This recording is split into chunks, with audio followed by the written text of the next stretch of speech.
ஜெபம். அன்பின் தகப்பனே, உம்மை நன்றியோடு துதிக்கிறோம் அப்பா, ஸ்தோத்தரிக்கிறோம், நன்றி செலுத்துகிறோம். உம்முடைய அன்புக்காக, உம்முடைய கிருபைக்காக, உம்முடைய இரக்கங்களுக்காக நன்றி அப்பா. இயேசு கிறிஸ்துவின் மூலம் நீர் கொடுத்த மீட்புக்காக, விடுதலைக்காக, வாழ்வுக்காக, அதிகாரத்துக்காக நாங்கள் நன்றி செலுத்துகிறோம். இந்த சத்தியத்திற்கு நேராக எங்களை நீர் வழி நடத்தி கொண்டிருக்கிறீர். சத்திய ஆவியானவரே, வேதத்தின் ரகசியங்களை, மறைபொருட்களை எங்களுக்கு எளிமையாக நாங்கள் புரிந்து கொள்ளும் வகையில் எங்களுக்கு கற்றுக் கொடுக்கிறதற்காக நன்றியப்பா. தடைகளை, மனக்கடினத்தை இயேசுவின் நாமத்தினாலே அப்புறப்படுத்துகிறேன். சத்தியத்தை தாழ்மையாக ஏற்றுக்கொள்ளக்கூடிய உணர்வுள்ள இருதயங்களை எங்கள் ஒவ்வொருவருக்கும் நீர் தருகிறதற்காக நன்றி செலுத்துகிறேன். என்னை முழுமையாக அர்ப்பணிக்கிறேன். இயேசுவின் மூலம் ஜெபிக்கிறேன் நல்ல பிதாவே, ஆமேன். Praise the Lord. ஹல்லேலூயா. நன்றி இயேசுவே. மீட்பிற்கு முன்னால் மனிதனுடைய நிலைமை எப்படி இருந்தது என்பதை நாம சத்தியத்தின் அடிப்படையில் தியானித்தோம். மனிதனுக்கு ஏன் மீட்பு தேவை, மனிதனால் தன்னைத்தானே ஏன் மீட்க முடியாது, மீட்பருடைய அவசியம் ஏன் என்பதை நாம் தியானித்தோம். இந்த பகுதியில் மனிதனை மீட்பதற்காக மீட்பர் வெளிப்பட்டார். ஆண்டவராகிய இயேசு கிறிஸ்து மாம்சத்தில் வெளிப்பட்டார். இந்த சத்தியத்தை தியானிக்கிறதுக்கு முன்னால், இயேசு கிறிஸ்து வருவதற்கு முன்னால் மீட்புக்கான வேலையை தேவன் எப்படி தயார் செய்தார், அந்த மீட்புக்கான பணியை தேவன் தயார் செய்த விதத்தை நாம் இந்த பகுதியில் தியானிக்கப் போகிறோம். மனிதனை தம்முடைய சாயலில் படைக்கிறார். தம்முடைய பிரதிநிதியாக தேவனுடைய ராஜ்யத்தை இந்த உலகத்தில் ஸ்தாபிக்கக்கூடிய அதிகாரத்தோடு தேவன் உருவாக்குகிறார். அங்கு மனிதன் தம்முடைய கீழ்ப்படியாமையினாலே விழுந்து போகிறார். தம்முடைய அதிகாரத்தை சாத்தானிடம் இழந்து போகிறார். அங்கு பாவத்தில் விழுந்தது மாத்திரமல்ல, பாவத்திற்கு அடிமையாக மாறுகிறார். அங்கு அதிகாரம் கைமாறுகிறது. இந்த இடத்தில் மனிதனுக்கு மீட்பு தேவைப்படுகிறது. மனிதன் ஒரு புதிய சிருஷ்டியாக மாற்றப்பட வேண்டிய கட்டாயத்தில் இருக்கிறார். தன்னைத்தானே மீட்டு கொள்ள முடியாத இடத்தில் மனுக்குலம் நிற்கிறது. அவரை மீட்பதற்காக மீட்பர் தேவை. ஒரு பரிசுத்த இரத்தம் பாவத்திற்கான தண்டனையாக செலுத்தப்பட வேண்டும். இரத்தம் சிந்துதல் இல்லாமல் பாவ மன்னிப்பு இல்லை. ஒரு பரிசுத்தமான இரத்தம் தேவை. மனிதன் பூமியில் மீது தனக்கு இருந்த அதிகாரத்தை சாத்தானிடம் இழந்து போனதினால் தேவனுடைய நியாயத்தின்படி, நீதியின்படி ஒரு மனிதனே அந்த இழந்த அதிகாரத்தை மீட்க வேண்டும். நான் மறுபடியும் சொல்லுகிறேன். ஆதாம் தேவன் தமக்கு கொடுத்த அதிகாரத்தை சாத்தானிடம் இழந்து போனதினால் அதை மீட்டு எடுப்பதற்கு ஒரு மனிதனே அதை மீட்டு எடுக்க வேண்டும். இதுதான் தேவனுடைய நீதி. தேவன் மாம்சத்தில் வெளிப்பட்ட நோக்கத்தில், காரணத்தில் இதுவும் ஒரு முக்கியமான ஒரு காரணம். இயேசு கிறிஸ்து மனிதனாக வெளிப்பட்டதன் முக்கியமான காரணம் இதுவும் ஒன்று. இங்கு மீட்பர் வருவதற்கு முன்னால் அந்த மீட்பின் பணியை தேவன் எவ்வாறு ஆயத்தம் செய்தார்? வாசிக்கலாம். ஆதியாகமம் 3:15. உனக்கும் ஸ்திரீக்கும் உன் வித்துக்கும் அவள் வித்துக்கும் பகை உண்டாக்குவேன். அவர் உன் தலையை நசுக்குவார், நீ அவர் குதிங்காலை நசுக்குவாய் என்றார்.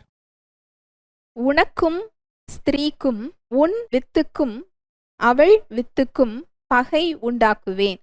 அவர் உன் தலையை நசுக்குவார், நீ அவர் குதிங்காலை நசுக்குவாய் என்றார். முதலில் அறிவிக்கப்பட்ட சுவிசேஷம் இதுதான். முதலில் மீட்பின் வாக்குறுதியை தேவன் அங்கு கொடுக்கிறார். நற்செய்தி அங்கு அறிவிக்கப்படுகிறது. உனக்கும் ஸ்திரீக்கும் உன் வித்துக்கும் அவள் வித்துக்கும் பகை உண்டாக்குவேன். அவர் உன் தலையை நசுக்குவார், நீ அவர் குதிங்காலை நசுக்குவாய் என்றார். ஸ்திரீயின் வித்து என்று சொல்லப்படுவது இயேசு கிறிஸ்துவை குறித்து சொல்லப்பட்டிருக்கிறது. ஏனென்றால் அவர் மனித வித்தினால் உருவாகவில்லை. அவர் உருவாகினது மனித வித்தினால் இல்லை.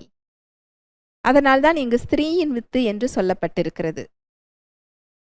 உனக்கும் ஸ்திரீக்கும் உன் வித்துக்கும் அவள் வித்துக்கும் பகை உண்டாக்குவேன்.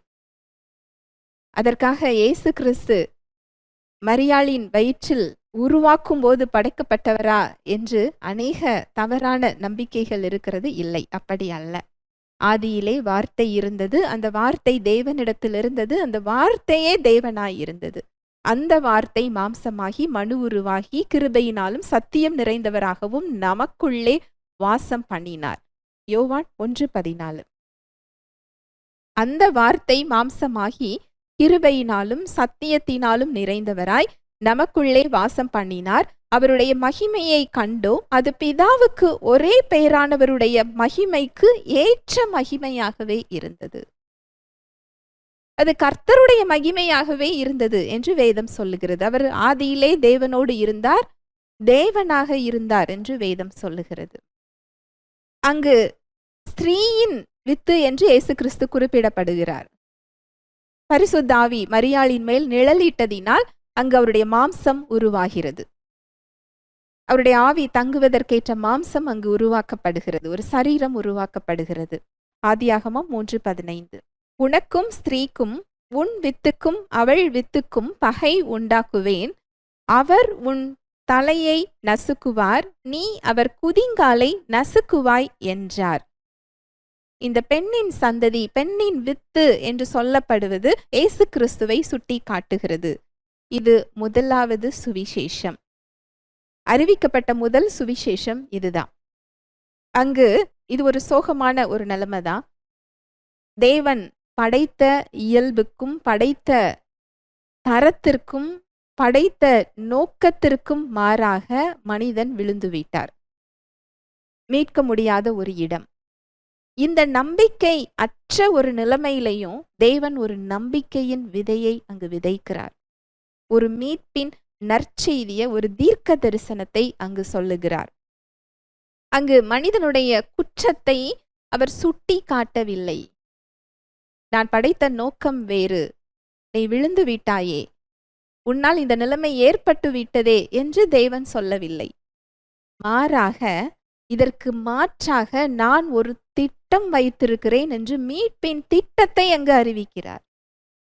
தேவனுடைய இருதயத்தை இது காண்பிக்கிறது. பிரியமானவர்களே, எப்பேற்பட்ட ஒரு நம்பிக்கையற்ற ஒரு சூழ்நிலையாக இருந்தாலும் அங்கு அவருடைய மீட்பின் திட்டம் என்று ஒன்று இருக்கிறது. அங்கு அந்த நற்செய்தியை அவர் கூறுகிறார். அந்த நம்பிக்கையற்ற நிலைமையில் தேவன் அவர்களை அப்படியே விட்டுவிடவில்லை, அவர்களை குற்றப்படுத்தவில்லை, காயப்படுத்தவில்லை. ஒரு மீட்பின் திட்டத்தை அங்கு அறிவிக்கிறார். அடுத்ததாக உடன்படிக்கைகள் மூலம் அங்கு மனிதர்களை தயார் செய்கிறார். நோவா மூலம் ஏற்படுத்தின உடன்படிக்கை, அப்ரஹாம் மூலம் ஏற்படுத்தின உடன்படிக்கை, மோசே மூலமாக கொடுக்கப்பட்ட நியாய பிரமாணம், தாவீது ராஜாவுக்கு ஒரு வாக்குறுதியை அவர் கொடுக்கிறார். அங்கு ராஜாக்கள் மூலமாக, நியாயாதிபதிகள் மூலமாக, ஆசாரியர்கள் மூலமாக ஏற்படுத்திய பலிகள், ஆசரிப்பு கூடாரம், தீர்க்கதரிசிகள் மூலமாக உரைக்கப்பட்ட தீர்க்க தரிசனம், இது எல்லாமே மீட்பராகிய இயேசு கிறிஸ்துவை சுட்டி காட்டியவைகள். இது எல்லாமே மீட்பரின் வருகைக்கு மனுக்குலத்தை ஆயத்தம் பண்ணியவைகள். அங்கு ஏதேன் தோட்டத்தில் முதல் சுவிசேஷம் அறிவிக்கப்படுகிறது. அடுத்ததாக நோவாவின் உடன்படிக்கை. ஆதியாகமம் 8வது அதிகாரத்திலிருந்து நீங்க வாசிச்சு பார்த்தீர்கள் என்றால் அங்கு பாவம் பெருகியதால் தேவன் வெள்ளத்தின் மூலம் ஒரு தீர்ப்பு, ஒரு தண்டனையை அங்கு மக்களுக்கு கொடுக்கிறார். எப்பொழுதுமே பழைய ஏற்பாடு, பழைய உடன்படிக்கைகளை நீங்கள் சிலுவையின் வெளிச்சத்தில் பார்க்க வேண்டும். அப்படி இல்லை என்றால் தேவனை குறித்த தவறான நம்பிக்கைகளும் புரிந்து கொள்ளுதல்களும் சாத்தானால் கொடுக்க முடியும்.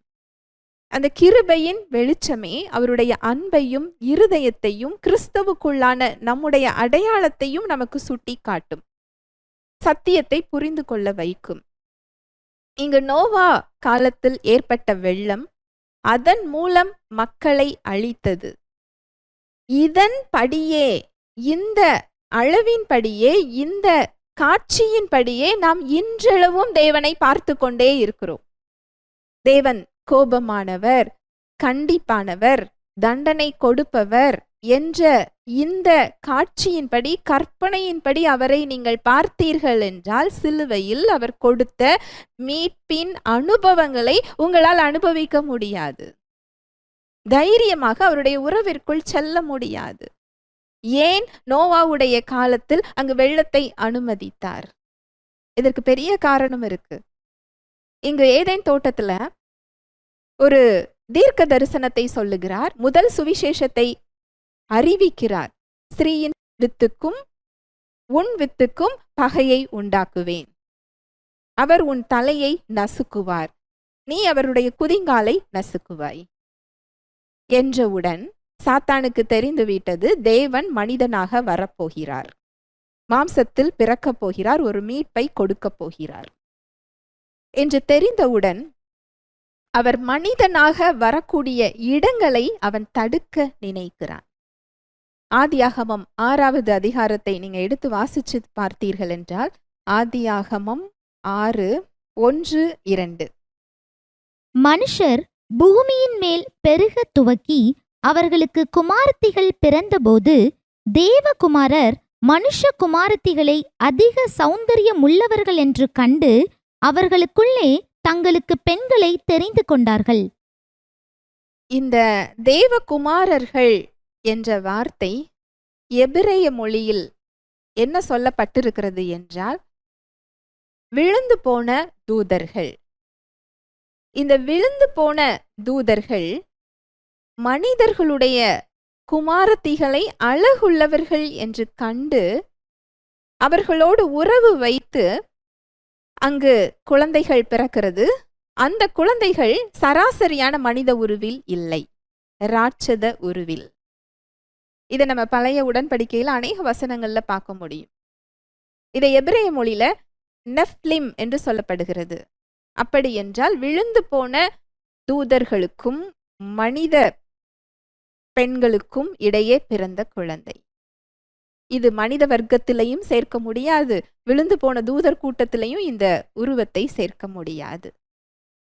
இந்த ஒரு கலப்படத்தை பிசாசானவன் மனுக்குலத்திற்கு கொண்டு வருகிறான். அந்த மனித டிஎன்ஏக்குள்ள ஒரு கலப்பை கொண்டு வருகிறான். ஏனென்றால் மேசியா, இரட்சகர் மனிதன் மூலமாக வரக்கூடாது, அந்த மனித வரிசையை கலப்படம் செய்ய வேண்டும் என்பது அவனுடைய நோக்கம். இந்த இடத்துல இந்த வெள்ளத்திற்கு தேவன் அனுமதிக்கவில்லை என்றால் மேசியா வருவது தடைப்படும். மீட்பர் இல்லாமல் மனுக்குலம் அந்த பாவ நிலைமையிலேயே இருக்க வேண்டியதிருக்கும். இன்னும் உங்களுக்கு ஒரு எளிமையான ஒரு உதாரணம் சொல்லுகிறேன். ஒருவருக்கு சுகர் பிரச்சனை இருக்கு, காலில் ஒரு புண்ணு வருது.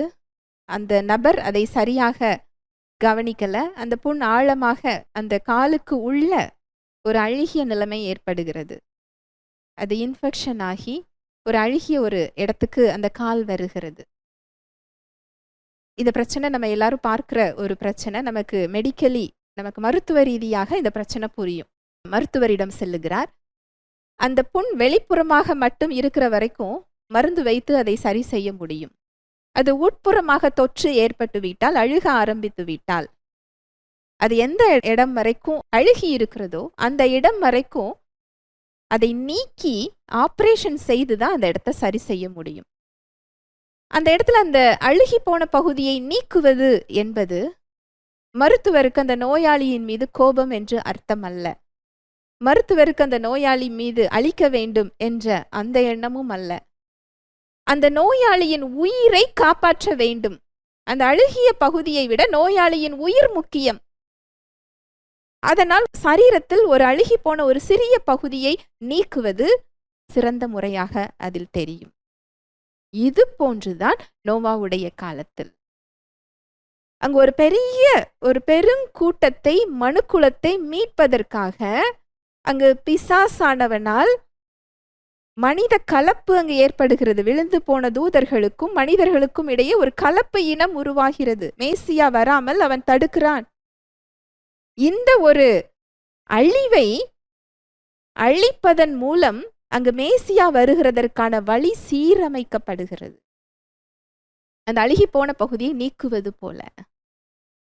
அங்க அந்த நோவா காலத்துல வெள்ளம் ஏற்பட்டதோட நோக்கம், அதோட காரணம் இதுதான்.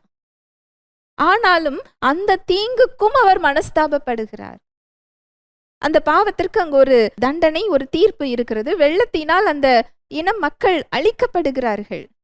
நோவாவுக்கோ அவருடைய கண்களில் கிருபை கிடைத்தது. அப்படி என்றால் நோவாவுடைய அந்த மனித வரிசையில் அந்த கலப்பினம் இல்லை. அவர் தேவனை நம்புகிறார். அந்த இடத்துல அவர் செயல்படுகிறதற்கு இடம் கொடுக்கிறார். அதனால் நோவா அங்கு காப்பாற்றப்படுகிறார். அங்கு ஒரு தீர்ப்பு வருகிறது. அந்த தீர்ப்புக்கு மேலாக மத்தியில் அங்கு கிருபையும் வெளிப்படுகிறது. வானவில்லை அங்கு வானத்தில் அடையாளமாக வைக்கிறார். இனிமேல் இது போன்ற ஒரு அழிவை நான் என்ன செய்ய மாட்டேன். வெள்ளத்தினால் இனி பூமி என்ன செய்வதில்லை, அழிக்கப்படுவது இல்லை. இது அடையாளமாக இருக்கும் என்று வானவில்லை ஒரு அடையாளமாக வைக்கிறார். இது கிருபையை குறிக்கிறது. அத்தனை பெரிய ஒரு தீர்ப்புக்கு மத்தியில், தண்டனைக்கு மத்தியில் அங்கு கிருபை வெளிப்படுகிறது. இந்த கிருபை என்பது புதிதாக இப்பொழுது வந்த ஒரு காரியம் அல்ல. தேவனை தவறாக புரிந்து கொள்ளுகிறோம். கிருபை என்பது அவர் முதலில் இருந்தே அவருடைய இருதயம் அப்படிப்பட்ட ஒரு இருதயம். ஒவ்வொரு காரியத்திலும் அவருடைய கிருபை தெரியும். அவர் சரி செய்கின்ற விதத்திலேயே அந்த கிருபைக்கு நேரான ஒரு வழியாக அது இருக்கும். அந்த கிருபை வெளிப்படுவதற்காக அதை அவர் சரி செய்வதாக இருக்கும். அதனுடைய நோக்கம், காரணத்தை நாம் ஆராய்ந்து பார்த்தால் அது இப்படிதான் இருக்கும். நோவாவோடு ஏற்பட்ட உடன்படிக்கையே ஒரு கிருபையை வெளிப்படுத்துகிற உடன்படிக்கை. மனிதன் தன் முயற்சியினால் மீட்கப்பட முடியாது. தன் முயற்சியினால் தன்னை காப்பாற்ற முடியாது. மனிதனுக்கு கிருபை தேவை என்பதை உணர்த்தக்கூடிய ஒரு காரியம் நோவாவோடு பண்ணிய உடன்படிக்கை. அடுத்து ஆபிரகாமோடு அவர் பண்ணிய உடன்படிக்கை. கிறிஸ்துவை குறித்த வாக்குத்தத்தம் அங்கு கொடுக்கப்படுகிறது. ஒரு மனிதனை தெரிந்தெடுத்து மனிதனோடு உடன்படிக்கை செய்கிறார். தேவனுக்கு ஏன் அந்த அவசியம்? ஒரு மனிதனை தேர்ந்தெடுத்து ஏன் உடன்படிக்கை செய்ய வேண்டும்? நம்ம உடன்படிக்கை செய்ய வேண்டும் என்றால் இருவரும் சமமாக இருக்கிற ஒருவரிடத்துல தான் நம்ம செய்வோம் இல்லையா? அவர் தன்னுடைய ஸ்தானத்தை விட்டு கீழிறங்கி மனிதனோடு ஒரு உடன்படிக்கை செய்து கொள்ளுகிறார். பூமியில் உள்ள சகல ஜாதிகளும் உனக்குள் ஆசிர்வதிக்கப்படும். ஒரு பெரிய வாக்குத்தத்தத்தை அவர் செய்கிறார். உன் சந்ததிக்குள் பூமியில் உள்ள சகல ஜாதிகளும் ஆசிர்வதிக்கப்படும். உன் சந்ததி என்று அங்கு கிறிஸ்துவை குறித்து சொல்லுகிறார். இதைதான் கலாத்தியர் 3:16 பவுல் கூறுகிறார். சந்ததிகள் என்று பலரை குறித்து சொல்லாமல் சந்ததி என்று ஒருமையில அவர் ஒருவரை குறித்து அவர் சொல்லுகிறபடியினால் அந்த சந்ததி கிறிஸ்துவே. கிறிஸ்துவை குறித்து அங்கு பண்ணப்பட்ட, கிறிஸ்துவை முன்னிறுத்தி பண்ணப்பட்ட உடன்படிக்கை அது. ஹல்லேலூயா, பிரைஸ் தி லார்ட்.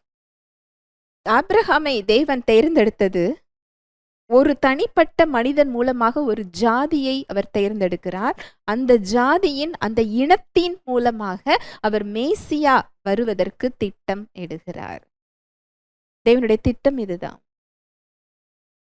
மீட்பர் வரக்கூடிய மனித வரிசை, அங்கு மனித இனம் அங்கு தேர்ந்தெடுக்கப்படுகிறது. அந்த மனித வரிசையை அங்கு தேர்ந்தெடுக்கிறார். மனித குலத்தை மீட்பதற்காக அவர் பொதுவாக இறங்கி வரவில்லை. ஒரு மனிதனை தேர்ந்தெடுத்து அந்த மனிதனின் மூலமாக வந்த மனித வரிசை, லீனேஜ், அந்த மனித வரிசையின் மூலமாக அந்த சந்ததியில் வந்து அவர் ஒட்டுமொத்த மனுக்குலத்திற்கும் மீட்பராக மாறியிருக்கிறார். அந்த வரிசை வழியாக மீட்பர் வந்தார். ஆபிரகாமோடு பண்ணிய உடன்படிக்கையின் திட்டம் அதுதான்.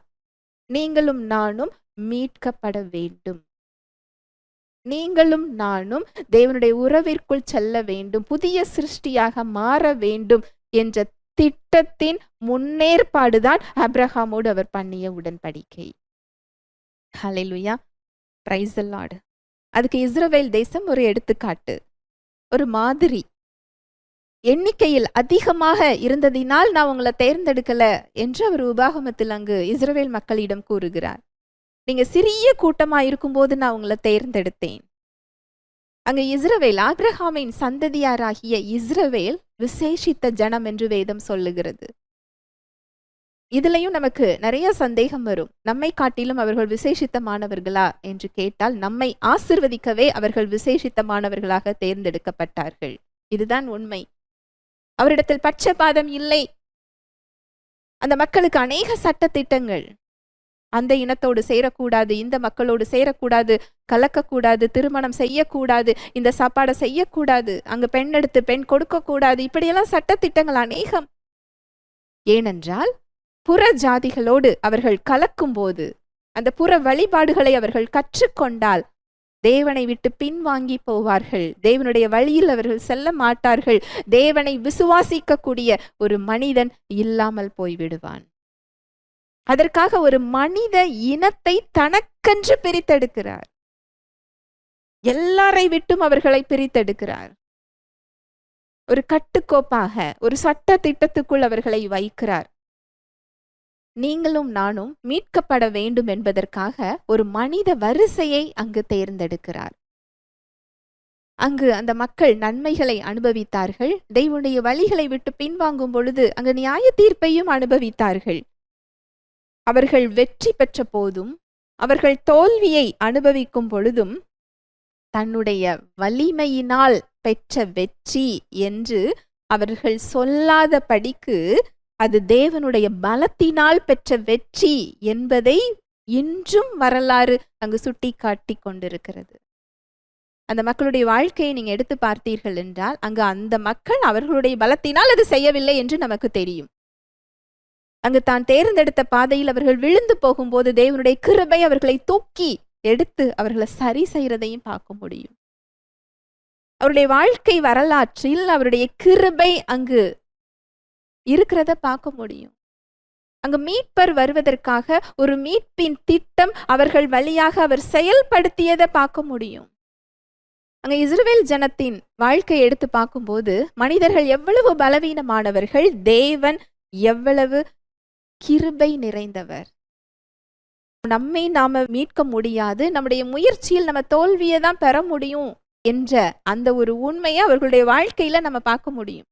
ஒரு இரட்சகர் தேவை என்பதை நாம் உணர்ந்து கொள்ள முடியும். அது மாத்திரம் இல்ல, அடுத்ததாக மோசே மூலமாக நியாய பிரமாணம். மோசே மூலமாக கொடுக்கப்பட்ட இந்த சட்டம் இரட்சகர் அல்ல. நம்மை இரட்சிக்கும் ஆற்றல் அதற்கு கிடையாது. அது ஒரு கண்ணாடி, அது ஒரு சட்டம். நம்முடைய குறையை, நம்முடைய பாவ நிலையை, நம்முடைய அழுக்கை, மீட்பர் தேவை என்ற இந்த இடத்தை நமக்கு சுட்டி காட்ட கொடுக்கப்பட்ட சட்டம், கண்ணாடிதான் நியாய பிரமாணம். நம்மை மீட்பதற்காக வந்த மீட்பராகிய இயேசு கிறிஸ்துவிடம் வழி நடத்தி செல்லக்கூடிய ஒரு ஆசிரியருடைய வேலையை அந்த சட்டம் செய்தது. சட்டம் மனிதனை ரட்சிக்க வந்தது இல்லை. அந்த சட்டத்தால் நம்மை ரட்சிக்க முடியாது, நம்முடைய பாவ கரையை போக்க முடியாது, நமக்காக இரத்தம் சிந்தி நம்மை சுத்திகரிக்க முடியாது, நம்மை ஆவியில் உயிர்ப்பிக்க முடியாது, நம்மை புதிய சிருஷ்டியாக சட்டத்தால் மாற்ற முடியாது. செய்கின்ற செயல்களை தவறு என்று சுட்டி காட்டும். அதற்கான தண்டனை மரண தண்டனை என்று சொல்லும். இதை மீட்பதற்கு மீட்பர் தேவை என்ற உணர்வை நமக்கு கொடுக்கும். சட்டத்துடைய நோக்கம் அதுதான். நம்மை ரட்சிப்பதற்காக தேவன் அதை கொடுக்கவில்லை. எப்படி ஒரு கண்ணாடி முகத்தில் உள்ள அழுக்கை காண்பிக்குமே தவிர அந்த கண்ணாடி நம்முடைய அழுக்கை வந்து துடைக்க முடியாது, அது பிரதிபலிக்கும். ஒரு கண்ணாடி, அவ்வளவுதான். நியாயப்பிரமாணமும் அதை போன்றதுதான். நம்முடைய அழுக்கையும் குறைவையும் இயலாமையையும் அது காண்பிக்கிறது. அதை போக்கக்கூடிய, அழிக்கக்கூடிய, சரி செய்யக்கூடிய ஆற்றல் அதற்கு கிடையாது.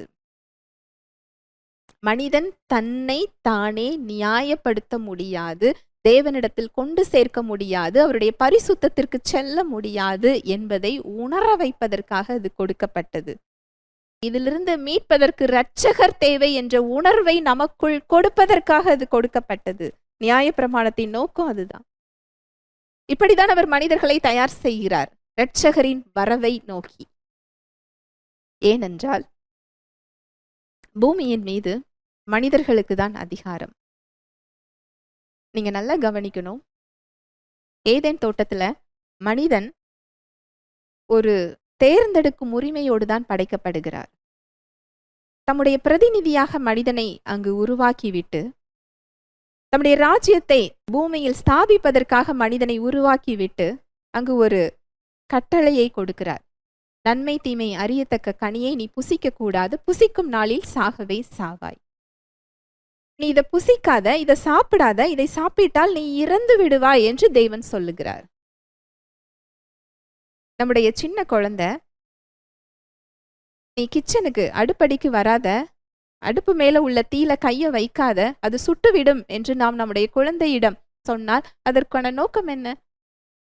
குழந்தை அங்க போகக்கூடாது, தீயில கைய வைக்க கூடாது, அந்த காய படக்கூடாது, பாதுகாப்பாக இருக்க வேண்டும். அதுதான் நம்முடைய விருப்பம் இல்லையா?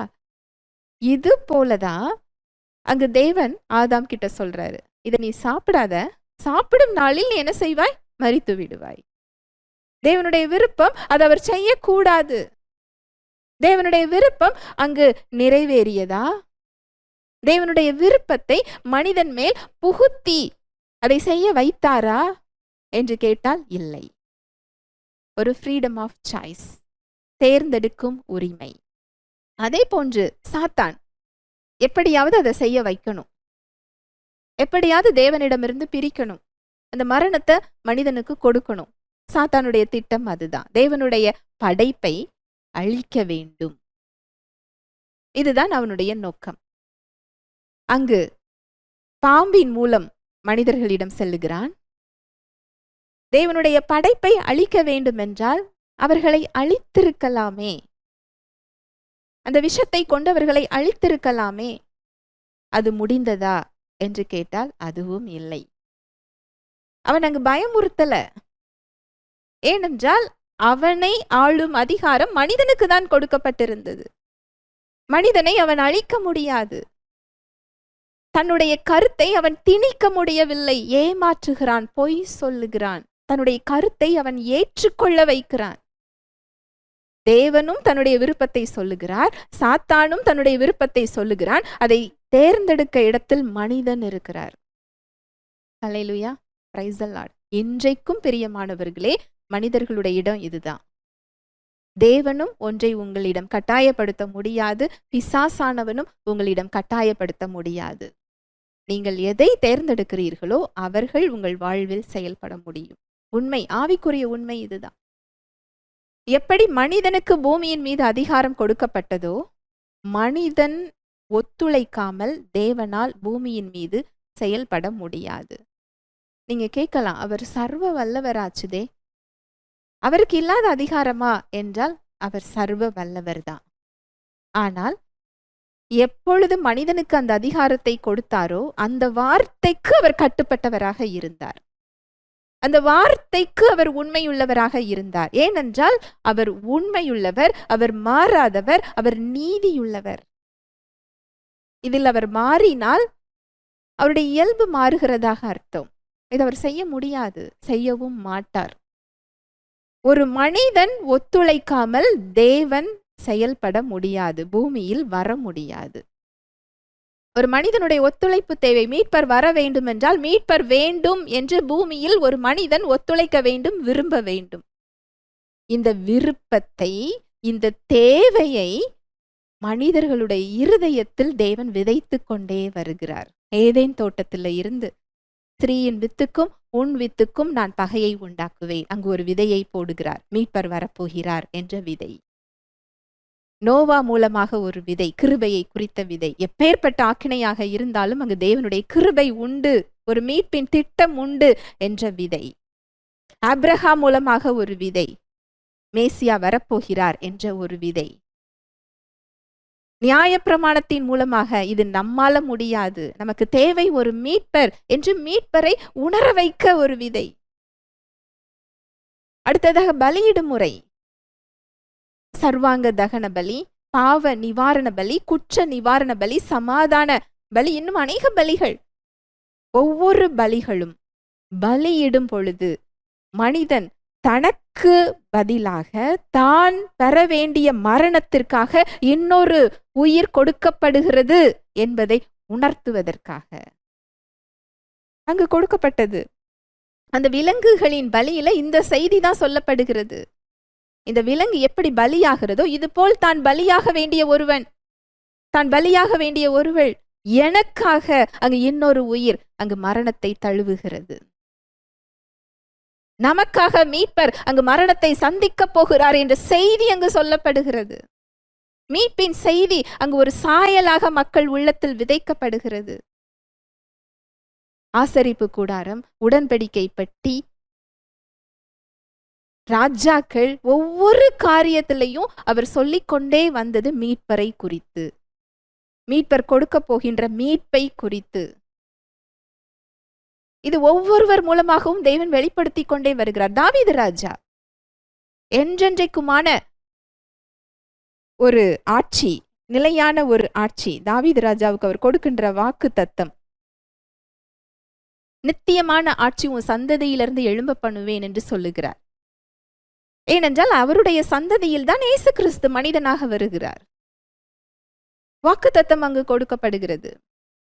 ஒவ்வொரு ராஜாக்கள் மூலமாக, நியாயாதிபதிகள் மூலமாக, அந்த ராஜாக்களால நீதியாக, ஒரு சிலர் நன்றாக ஆட்சி செஞ்சாலும் முழுமையாக அவங்களால ஆள முடியாது. தீர்க்கதரிசிகள் மூலமாக, ஏசாயா தீர்க்கதரிசி, ஒரு குமாரன் நமக்கு கொடுக்கப்பட்டார், அவருடைய ராஜ்யத்திற்கு முடிவில்லை, கர்த்தத்துவம் அவருடைய தோளின் மேல் இருக்கும், அவர் நித்திய பிதா. கிறிஸ்துவின் வருகையை குறித்து அங்கு தீர்க்க தரிசனம் உரைக்கிறார். மீகா சொல்லுகிறார், பெத்லெஹேம் என்ற ஊர் முதற்கொண்டு அவர் சொல்லுகிறார். மேசியா பிறக்கக்கூடிய ஊரை சொல்லுகிறார். தாவீது ராஜாவுக்கு அங்கு மேசியாவின் சிலுவை மரணம் எப்படி இருக்கும் என்று சொல்லுகிறார். அநேக தீர்க்கதரிசிகள் மேசியாவின் பிறப்பு, கன்னி பிறப்பை குறித்து சொல்லப்பட்டிருக்கிறது. பிறப்பு, வளர்ப்பு, மரணம், நம்முடைய பாவத்திற்காக அவர் மரணம் அடைகிறது, அடக்கம் செய்யப்படுகிறது. அடக்கம் செய்யப்படுகிற முறை முதற்கொண்டு தீர்க்க தரிசனம் உரைக்கப்பட்டிருக்கிறது. அவர் உயிர்த்தெழுதல், அந்த உயிர்த்தெழுதலில் நமக்கு என்ன கொடுக்கப்பட்டிருக்கும்? ஏசாயா சொல்லுகிறார், அவரை பற்றும் அறிவினால் அநேகர் நீதிமான்களாக்கப்படுவார்கள். ஏசாயால சொல்லப்பட்டிருக்கு. நம்ம செய்யற செயல்கள்னால இல்ல, மேசியாவை குறித்த அறிவினால், அவரை பற்றுகிற அறிவினால் அநேகர் என்ன செய்வாங்களா? நீதிமான்களாக மாறுவார்கள். இப்படிதான் அங்கு மீட்பராகிய இயேசு கிறிஸ்து வருவதற்காக மீட்பின் பணியை தேவன் ஒவ்வொரு காலகட்டத்திலும் அவர் செய்கிறார். வரவிருக்கும் மேசியாவை குறித்து, மீட்பரை குறித்து யோவான் ஸ்நானகன், நியாயப்பிரமாணத்தின் கடைசி தீர்க்கதரிசி யோவான் ஸ்நானகன், கடைசி தீர்க்கதரிசி. மேசியாவுக்காக வழியை ஆயத்தம் பண்ணுங்கள், வழியை செவ்வைப்படுத்தப்படுவதற்காக தங்களுடைய பாவத்திலிருந்து மனம் திரும்புறது, பாவத்தை ஒப்புக்கொள்ளுவது, மேசியாவை ஏற்க தயார் செய்வது, இதுதான் யோவான் ஸ்நானகனுடைய பணி. கடைசி தீர்க்கதரிசி, நியாயப்பிரமாணத்தின் கடைசி தீர்க்கதரிசி அவர்தான். கிருபையின் காலத்திற்கு முன்னால், அதற்கு பின்புதான் உலகத்தின் பாவத்தை சுமந்து தீர்க்கிற தேவ ஆட்டுக்குட்டி வெளிப்பட்டார். அங்கு ஆதாம் விழுந்ததுல இருந்து மேசியா வருகிறதற்கு வரைக்கும் தேவன் ஆயத்தம் பண்ணிய பணிகள் இதுதான். மீட்பிற்கான முன்னேற்பாடு, தேவன் மாம்சத்தில் வெளிப்படுவதற்கு, தேவனுடைய குமாரன் மாம்சத்தில் வெளிப்படுவதற்கு அவர் செய்த முன்னேற்பாடான செயல்கள். ஏதேன் தோட்டத்தில் வாக்குறுதியை கொடுக்கிறார். பெண்ணின் சந்ததியை குறித்து, ஸ்திரீயின் வித்துக்கும் உன் வித்துக்கும் பகையை உண்டாக்குவேன் என்று முதல் சுவிசேஷம் அங்கு அறிவிக்கப்படுகிறது. உடன்படிக்கைகள், நோவா, ஆபிரகாம், மோசே மூலமாக வந்த நியாயப்பிரமாணம், தாவீது ராஜாவுக்கு கொடுத்த வாக்குறுதிகள், ஏசாயா தீர்க்கதரிசிகள், இன்னும் தீர்க்கதரிசிகள் மூலமாக கொடுக்கப்பட்ட தீர்க்க தரிசனங்கள், பலி முறைகள். இந்த பலி முறைகள் ஒவ்வொன்றுமே அங்கு மேசியாவை குறித்த நிழல், சாயல். அங்கு அவர் சிலுவையில் நமக்காக பலியாக போகிற அந்த சாயலை அது குறிக்கிறது. இந்த மொத்த முழுமையான பணியும் சொல்லுவது எதை சொல்லுகிறது என்றால், மனிதன் தன்னை தானே மீட்க முடியாது, தானாக தன்னை ரட்சிக்க முடியாது, சரி செய்ய முடியாது, தேவனுடைய உறவை பெற்றுக்கொள்ள முடியாது. தேவன் கிருபையாக அன்பாக அவரே இறங்கி வந்து அந்த மீட்பை கொடுக்கிறார் என்ற ரட்சிப்பின் செய்தியை இது சொல்லுகிறது.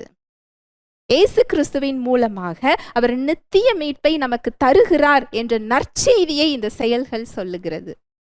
ஹல்லேலூயா, பிரைஸ் தி லார்ட். ஜெபிக்கலாம்.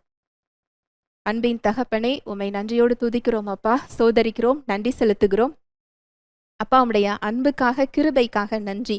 விழுந்து போன மனுக்குலத்தை மீட்டு எடுப்பதற்காக, மேசியா வருகைக்காக நீர் எப்படி மனுக்குலத்தை ஆயத்தம் செய்தீர் என்ற சத்தியத்திற்காக நன்றி அப்பா. எங்களை நாங்களே மீட்க முடியாது, மனிதன் தன்னைத்தானே மீட்க முடியாது, சரி செய்ய முடியாது என்பதற்காக நீர் உம்முடைய சொந்த குமாரனை அனுப்பி கிறிஸ்துவின் மூலம் நித்திய மீட்பை கொடுத்திருக்கிறீர் என்ற சத்தியத்திற்காக நன்றி. இதை கேட்டுக்கொண்டிருக்கிற ஒவ்வொரு சகோதர சகோதரிகளையும் உம்முடைய கரத்தில் தருகிறேன் அப்பா. எங்களுடைய சொந்த பலத்தில் அல்ல, கிருபையாக நாங்கள் ரட்சிக்கப்பட்டிருக்கிறோம் என்ற நற்செய்தி எங்களுக்கு தைரியத்தையும் நம்பிக்கையையும் எங்களுக்கு கொடுக்கிறதற்காய் நன்றி. இந்த கிருபையின் சத்தியம் அவர்கள் வாழ்வில் விடுதலையை அளிக்கிறதற்காக நன்றி. இயேசுவின் நாமத்தினாலே ஆசீர்வதிக்கிறேன். இயேசுவின் மூலம் ஜெபிக்கிறேன் நல்ல பிதாவே, ஆமேன்.